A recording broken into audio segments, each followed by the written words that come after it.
Assalamualaikum warahmatullahi wabarakatuh. Selamat pagi teman-teman KPSI di seluruh Indonesia.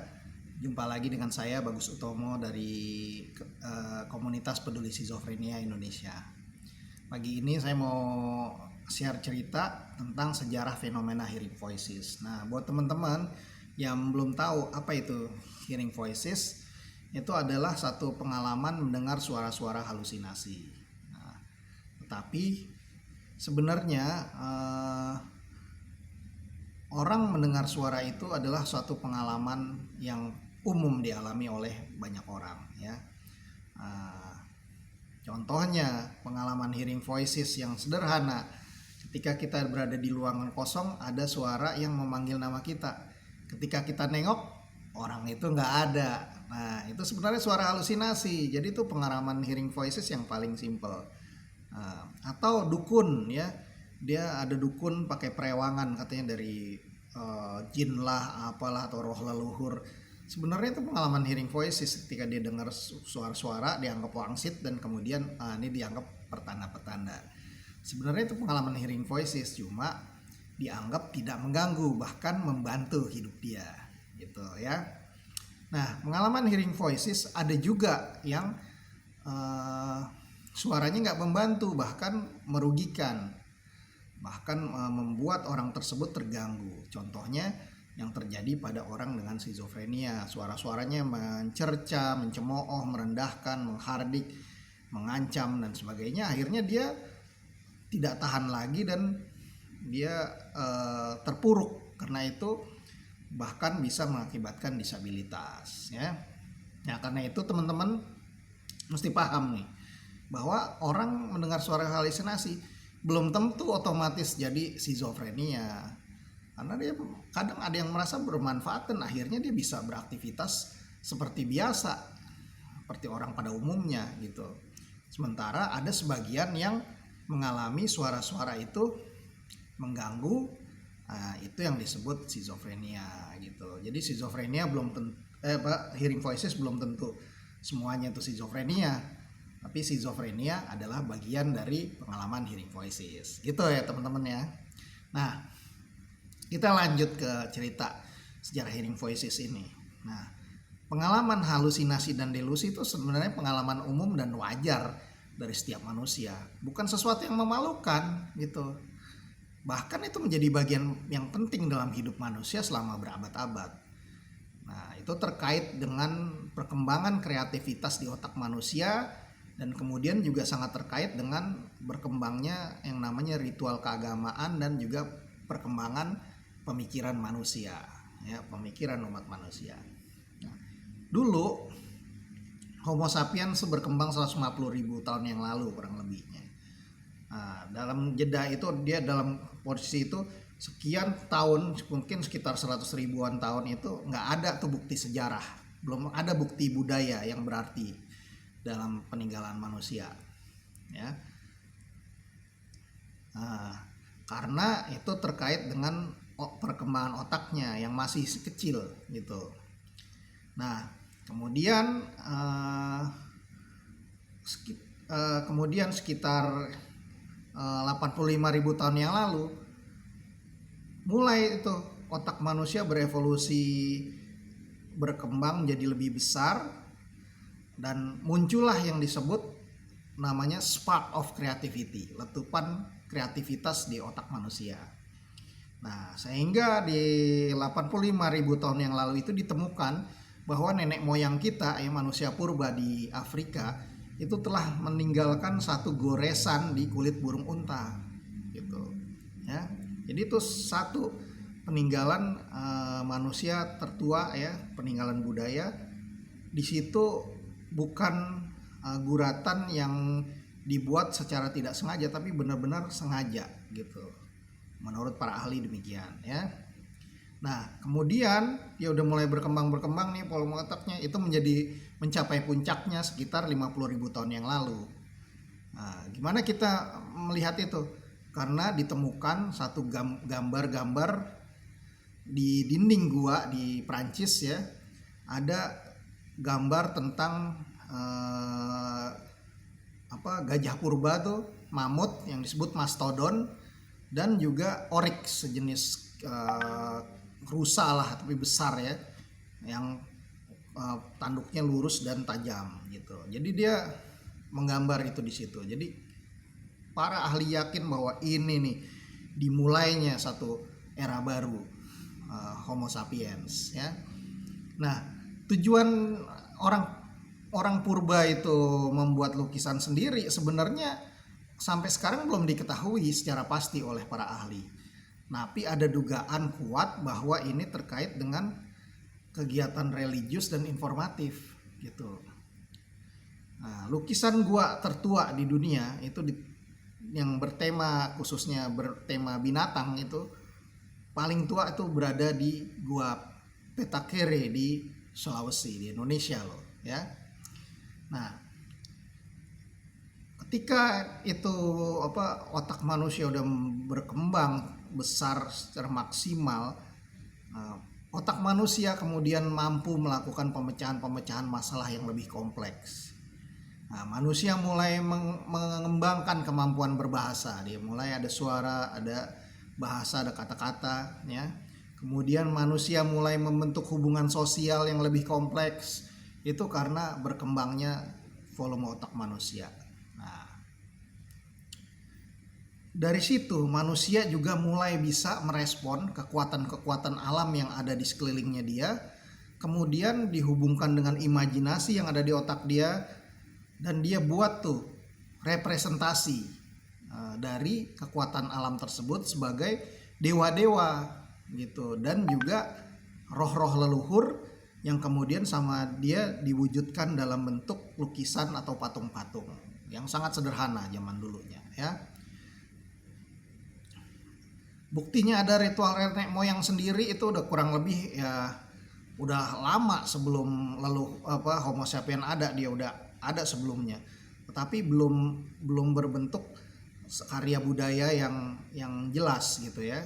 Nah, kemudian ada bukti kremasi manusia di sekitar Danau Munggo itu sekitar 40.000 tahun sebelum Masehi ya, bahwa itu benar-benar bisa dipastikan bahwa ini ritual nih gitu. Nah, kemudian ada situs pemujaan keagamaan tertua di Göbekli Tepe di Turki sekitar 9.130 atau 7.370 sebelum Masehi, atau sekitar abad ke-10 sampai ke abad ke-7 sebelum Masehi gitu ya. Nah, bersamaan dengan itu muncul folklore terkait ritual keagamaan. Nah, folklore paling tua itu kemudian ditemukan di tablet-tablet tanah liat di perpustakaan Assyria ya, di sekitar lembah Mesopotamia itu. Nah, salah satu pusat kebudayaan tertua di dunia ya. Nah, kisah tertua itu adalah kisahnya King Gilgamesh atau yang disebut dengan Epic Gilgamesh karena ceritanya tuh panjang sekali, makanya disebut cerita panjang tentang kepahlawanan, disebut epic ya, Epic Gilgamesh. Yaitu kisah seorang raja bernama Gilgamesh, dia separuh manusia, separuh dewa ya, kayak Hercules sebenarnya nih kalau di Yunani dan Romawi ya. Nah, dia berkuasanya di negeri yang namanya negeri Uruk ya. Nah, kisah petualangan Gilgamesh ini ditemukan di catatan tertulis di tanah liat dalam bentuk tulisan paku atau cuneiform ya. Yang sebenarnya kisah itu adalah kisah petualangan King Gilgamesh menjelajah dunia ini ya, bahkan dia masuk ke alam bawah ya, atau alam akhirat gitu. Nah, kisah ini tidak lain sebenarnya bukan kisah kepahlawanan biasa, tetapi sebenarnya ini adalah simbol ketakutan hakiki umat manusia terhadap yang namanya ketakutan pada kematian gitu ya. Jadi si King Gilgamesh ini punya temen meninggal, ingin dia hidupkan kembali. Dia mencari satu bunga kalau nggak salah ya, ke bawah, ke dunia bawah, kemudian bunganya itu dimakan oleh nah kalau dimakan oleh ular apa kalau nggak salah gitu ya. Nah, akhirnya temannya itu nggak bisa hidup lagi. Nah, kisah Gilgamesh ini sebenarnya kisah folklore yang kemudian diturunkan terus menerus dan kemudian diadaptasi oleh berbagai budaya lainnya dan berbagai agama gitu. Di dalam kisah Gilgamesh ini ada kisah yang mirip dengan petualangan Nabi Nuh ketika menghadapi banjir bah ya, atau Genesis flood. Nah itu terus kemudian kisah ini diadaptasi oleh Yunani dan Romawi menjadi kisah perjalanan Odysseus, King Odyssey ya. Terus kemudian diadaptasi lagi di kitab Bible, ada di kitab sucinya orang Muslim juga ada kisah Nabi Nuh dan sebagainya itu ya. Jadi itu udah dari zamannya Gilgamesh, itu kisah-kisah Assyria gitu ya, yang berakar di wilayah Jazirah Arab situ, Mesopotamia, kebudayaan lembah Tigris dan Indus gitu. Nah, imajinasi dan kreasi sebagai bagian dari kerja otak manusia melalui mekanisme halusinasi dan delusi merupakan proses yang erat kaitannya dengan ritual keagamaan dan terciptanya epik zaman kuno gitu. Jadi kisah-kisahnya si King Gilgamesh itu sebenarnya juga bagian dari halusinasi dan delusi. Nah, King Gilgamesh sendiri itu sebenarnya ada kisah lagi sebelum King Gilgamesh, yaitu kisah terciptanya manusia dari dewa-dewa gitu. Dewa-dewa yang kemudian dia untuk mengerjakan pekerjaannya itu dia memerintahkan dewa yang lebih rendah. Kemudian dewa yang lebih rendah ini merasa diperbudak, dia protes ke dewa ya. Nah, dewa yang lebih tinggi. Nah, kemudian dia akhirnya dibuatlah pembantu-pembantu, yaitu manusia yang diciptakan dari tanah gitu ya. Manusia-manusia itu diciptakan. Kemudian manusia menderita nih, jadi terlalu banyak manusia, jadi bising. Akhirnya ada dewa yang merasa tidak suka, dia ingin hancurkan itu manusia. Setiap sekian tahun akan dibuat bencana sehingga akan habis umat manusia, baru nanti dia bikin baru lagi gitu loh. Nah, itu kisah-kisah dari imajinasi dan halusinasi gitu ya. Nah, kemudian itu dibuat, ditulis menjadi satu folklore yang terus dikembangkan dari mulut ke mulut. Nah, pengalaman halusinasi suara dan delusi di masa lalu yang dianggap sebagai pengalaman religius yang intens itu dianggap dulu kita dapat halusinasi dan delusi itu dianggap sebagai suara dari Tuhan gitu. Jadi dianggap sebagai pengalaman ilahiyah yang berasal dari roh leluhur, dari dewa-dewa dan Tuhan. Nah, suara-suaranya bisa berupa berkat, itu tadi ada orang yang suaranya dianggap beneficial, ada juga yang berupa kutukan gitu. Karena itu di saat itu ya, hidup manusia masih sangat tergantung pada insting naluriah ya. Jadi seperti binatang sebenarnya, pokoknya insting aja gitu. Nah, kemudian dia juga mengandalkan pengalaman intuitif dari halusinasi dan delusi sebagai suatu petunjuk kehidupan yang penting. Misalnya, contohnya, misalnya ya, di masyarakat adat aja lah, misalnya di katakanlah Indian lah, nih perumpamaan aja. Ketika dia mengalami kesulitan nih, paceklik apa kemudian, nah, dia membuat ritual-ritual, kemudian dukunnya nih, syamannya ini mendapat suara halusinasi dan dia punya keyakinan kuat, delusi. Kemudian ya, dia yang dianggap pada waktu dia berhalusinasi itu dia dapat suara dari Tuhan, wah kamu mesti jalan ke arah utara nih. Akhirnya dia, wah saya dengar nih spirit of the bear, menyuruh kita hijrah nih ke utara. Akhirnya dia beberes berangkat ke utara. Begitu dia melewatin gunung, wah ada ini nih, ada pertanda ini, di balik gunungnya ternyata ada padang rumput, di situ ada banyak bison misalnya ya. Akhirnya wah dapat makanan nih. Ya, akhirnya diyakinin bahwa suara-suara itu adalah suara-suara dari Tuhan yang membantu kehidupan dia gitu. Jadi semuanya berdasarkan insting. Nah, sehingga pada waktu zaman dulu orang yang mendapat halusinasi atau delusi itu seakan mendapat wahyu Tuhan dan ditempatkan dalam posisi yang tinggi di tengah masyarakat. Gitu. Dia dianggap sebagai perantara antara alam manusia dan alam dewata atau ilahiyah. Dia ada di antara itu, dia jadi di messenger ya. Messenger of the God gitu. Zaman dulu begitu. Nah,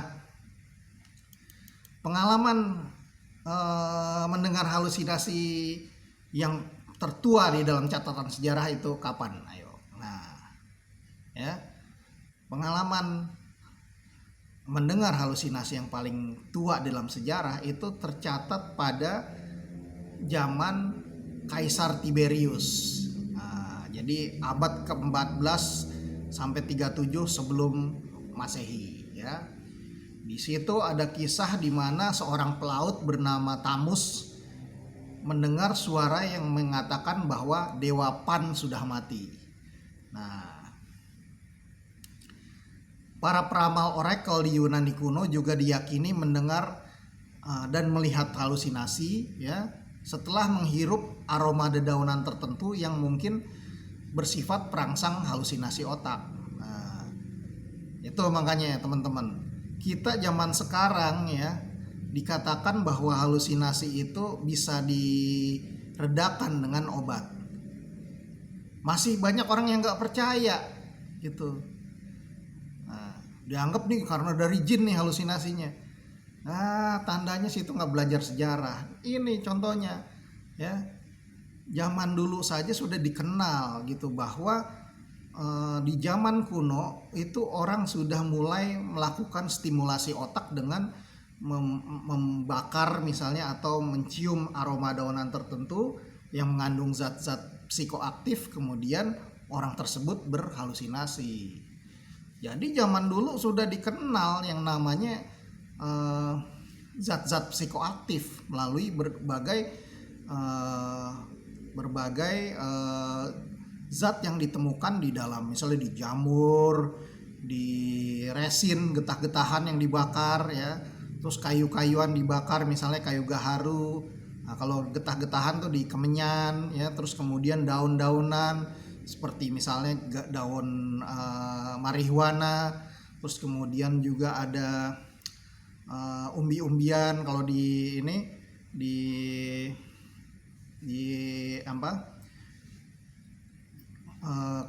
kebudayaan Maya kuno kan ada namanya ayahuasca, itu dari daun-daunan, akar-akaran dan sebagainya.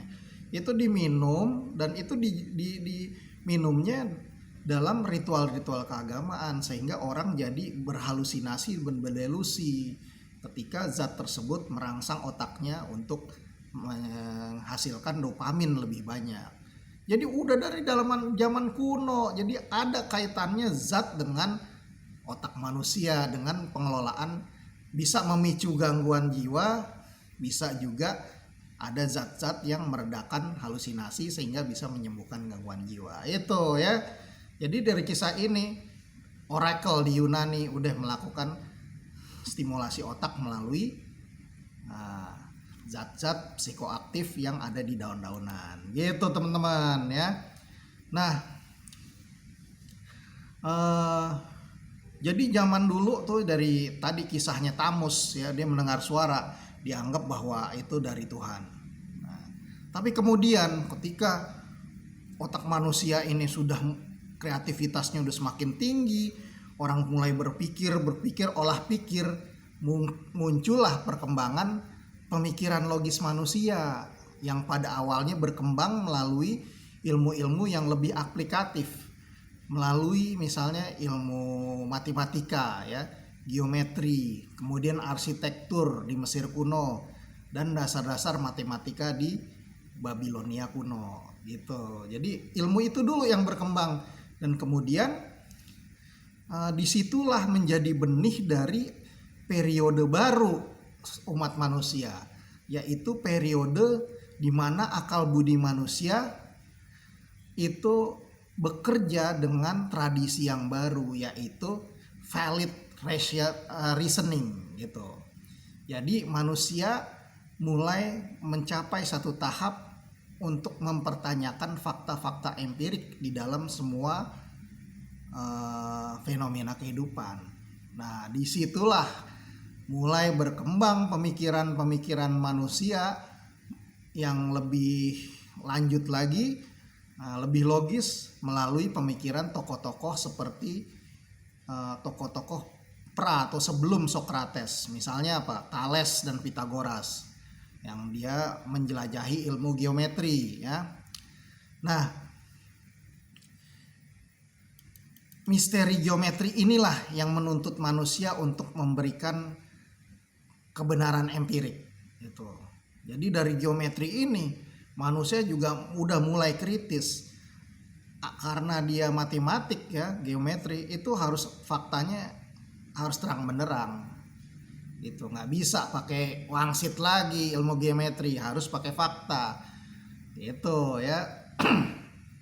Nah, pemikiran Pythagoras sendiri asal muasalnya adalah pikiran yang dia sintesis dari pertemuannya dengan Thales di Mesir sekitar 520 sebelum Masehi gitu ya. Nah, jejak berikutnya adalah Heraklitus nih di 535 sampai 475 before Christ atau sebelum Masehi. Nah, dia menemukan kata logos untuk menyebut filosofi Yunani kuno.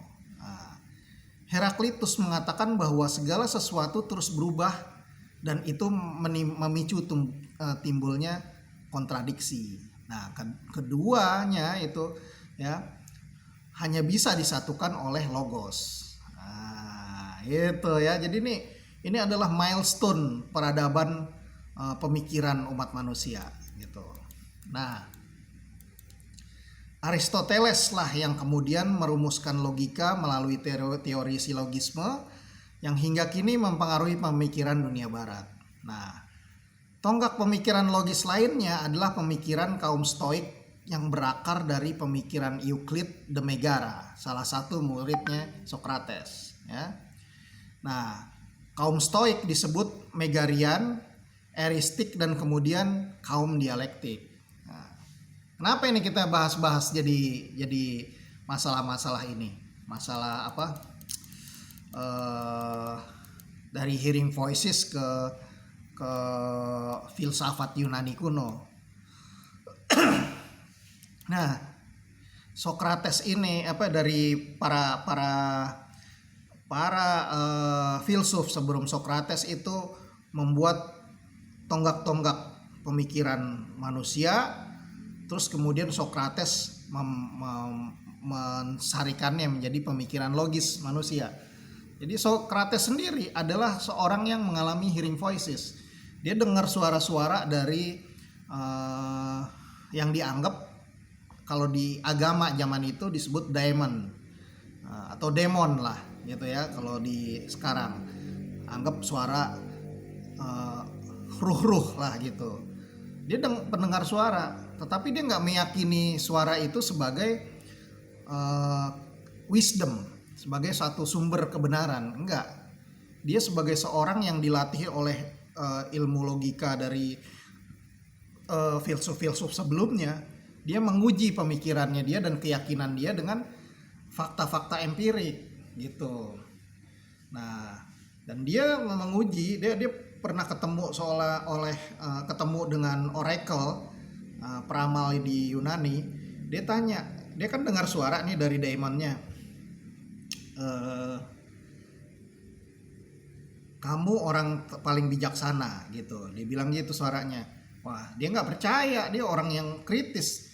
dia membuat satu mekanisme untuk menguji kebenaran itu. Kemudian dia datengin orang-orang bijak zaman itu, tapi ketika dia mengajukan pertanyaan-pertanyaan kritis itu, pertanyaan itu seakan-akan menyerang orang-orang bijak di zaman itu. Akibatnya dia dianggap mengancam kebenaran agama yang terjadi berlaku saat itu. Nah, disitulah dia akhirnya dihukum untuk meminum racun. Nah, ketika dia suruh minum racun, itu sebenarnya dia bisa kabur karena dia punya kenalan pejabat juga, muridnya dia. Tapi dia nggak mau kabur karena itu menjadi pertarungan antara pemikiran zaman kuno yang masih menganggap suara-suara dan sebagainya itu sebagai satu kebenaran sejati, dengan pemikiran logis manusia di mana semua harus diuji dengan pengujian empirik.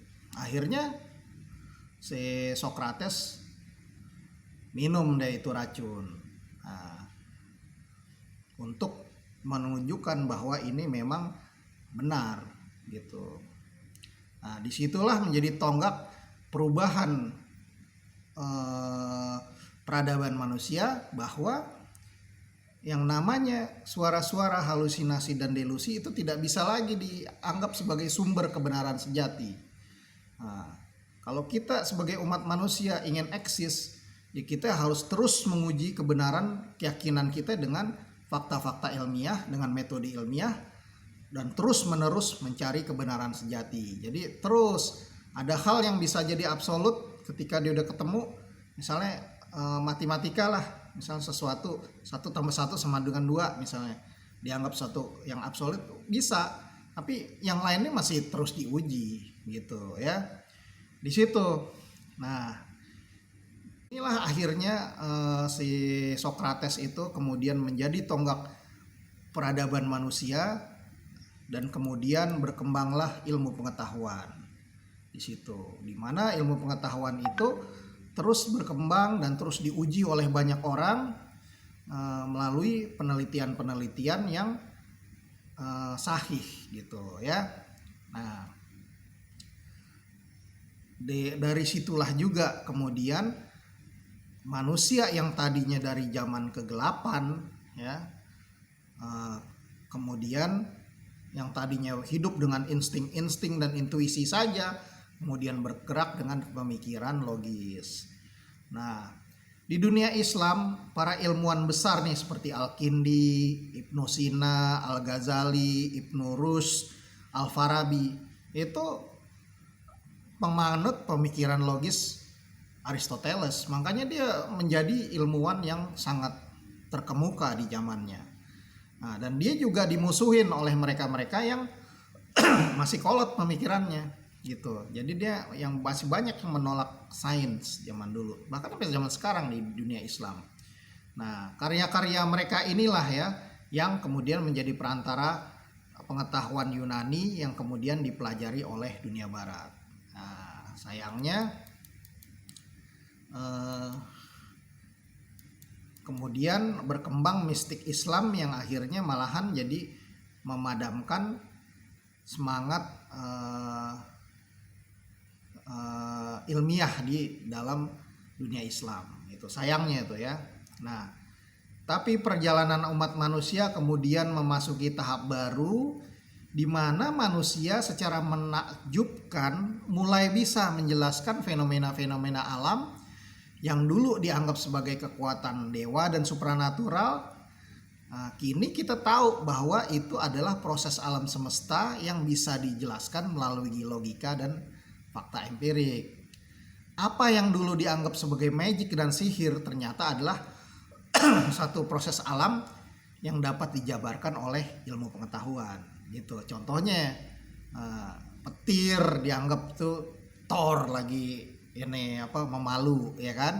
Nah, terus kemudian kalau di Indonesia petir katanya bisa ditangkap jadi naga. Itu udah nggak berlaku lagi harusnya di zaman sekarang, harus pakai ilmu pengetahuan. Ternyata manusia bisa membuat listrik gitu, ada loncatan-loncatan listrik, dan itu ternyata bisa menjelaskan petir di angkasa raya gitu ya. Nah, berkat jasa ilmuwan muslim yang dulu dia mendapat pengetahuan dari Yunani. Nah, dunia barat dapat warisan gitu, yaitu pemikiran logis yang dikembangkan oleh ilmuwan muslim, disarikan lagi jadi pemikiran logis yang kemudian dikembangkan oleh dunia barat. Malah dunia barat yang maju jadinya gitu, sementara dunia muslimnya masih gitu, apa ini bid'ah, ini bid'ah, ini bid'ah. Kita bertengkar masalah hal-hal seperti itu, sementara orang barat mengambil sari-sari pengetahuan itu dari orang Yunani ke muslim, dari muslim ke dunia barat. Dia maju dengan ilmu pengetahuan karena dia udah nggak klinik-klinik lagi, kagak kebanyakan agak apa-apa agama melulu, tapi dia harus mengembangkan ilmu pengetahuan ya. Nah, dari jasa ilmuwan muslim itu dunia barat memahami pemikiran logis dan mengembangkannya. Kemudian mereka mulai menyadari yang dulu dipahami melalui delusi dan halusinasi sebenarnya itu adalah bagian dari proses pikir manusia sendiri. Jadi halusinasi dan delusi itu bukan suara Tuhan, sebenarnya pemikiran manusia sendiri gitu ya. Nah, dengan memahami perjalanan sejarah, kita juga dapat memahami bahwa mengalami halusinasi dan delusi adalah pengalaman yang umum aja. Itu bukan aib juga, bukan sesuatu yang aib. Itu pengalaman manusia yang sangat normal, jadi nggak ada istilahnya ngalamin halusinasi nggak normal. Enggak, semua manusia ngalamin kok gitu. Kita beragama aja kan kita menciptakan realitas baru untuk keluar dari realitas yang pahit saat ini. Kita di sini sengsara, nanti di negeri akhirat kita sejahtera gitu. Itu sebenarnya delusi gitu. Dan itu tidak ada yang salah.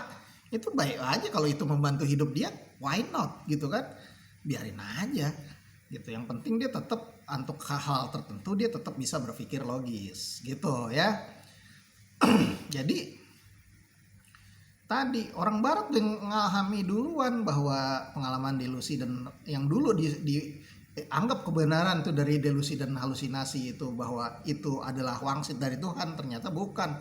Itu bagian dari pemikiran manusia sendiri. Nah, jadi itu pengalaman umum, nggak ada kaitannya dengan aib dan sebagainya. Semua orang bisa kok ngalamin.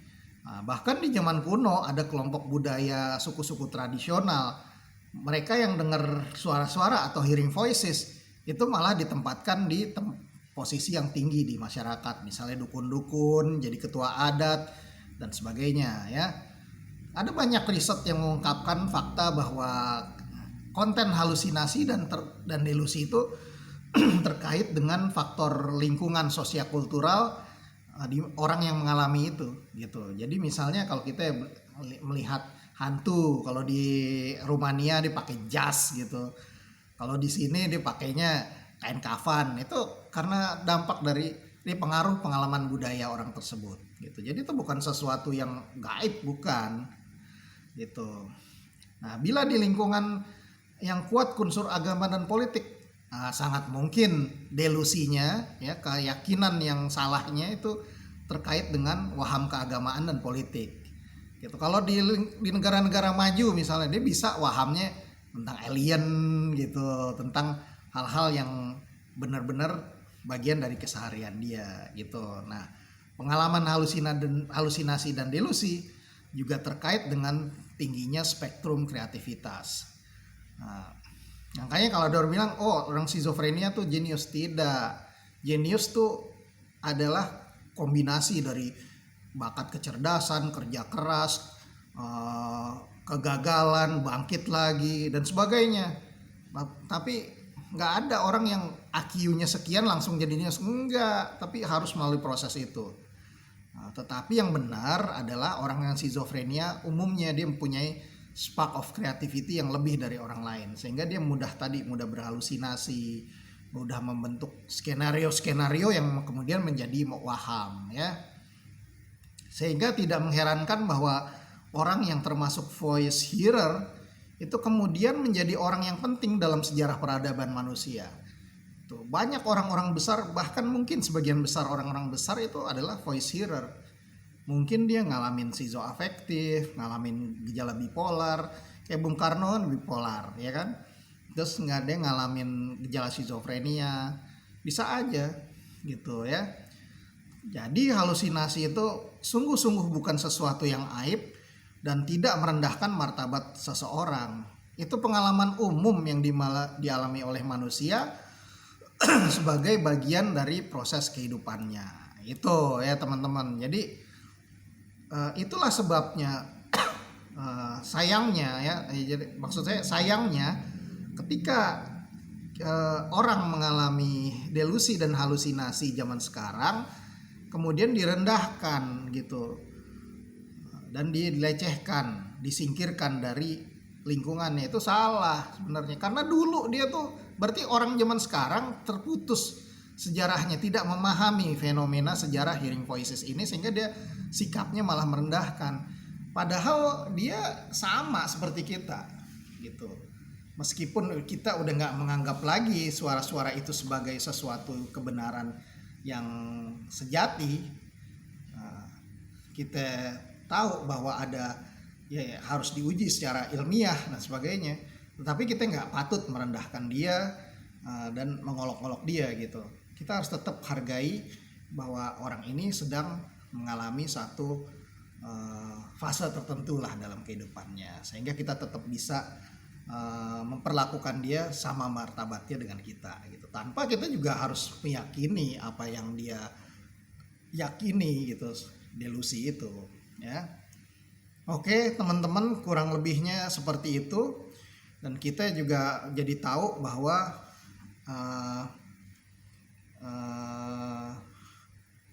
untuk memahami skizofrenia juga nggak bisa dilepaskan dari pengalaman hearing voices, dan kita juga harus memahami sejarah panjangnya ke belakang sebagai suatu fenomena perjalanan pemikiran umat manusia, di mana ya sekarang kita harus berpikir logis dan empirik gitu teman-teman. Oke, saya udah cukup berpanjang lebar. Semoga informasi ini menambah pengetahuan teman-teman, dan gak semuanya juga harus dengerin ya penjelasan ini, tapi semoga berguna. Silahkan komen kalau misalnya ini ada yang mau dikomen atau mau ditambahkan, saya terima kasih. Kemudian jangan lupa subscribe dan klik tombol loncengnya untuk notifikasi kalau ada video yang baru dari saya. Terima kasih teman-teman semua. Salam sehat jiwa. Wassalamualaikum warahmatullahi wabarakatuh.